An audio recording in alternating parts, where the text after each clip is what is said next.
பறையடிக்க பல்வினை துடி துடிக்க பட்டு வைத்த துட்டக்காளி பொங்கி பொங்கி வாராடா.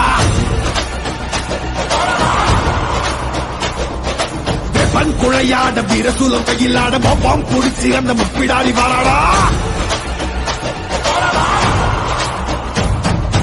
ஆவேசமயங்கரியாங்கார சூரகாளி மண்டையொட்ட செண்டையாக்கி வாக்காளி வாராடா. அள்ளி அள்ளி தானம் தந்த அன்னதான பிரபுவுக்கு கொள்ளி வச்ச கையமன கொண்டு போட வாராடா.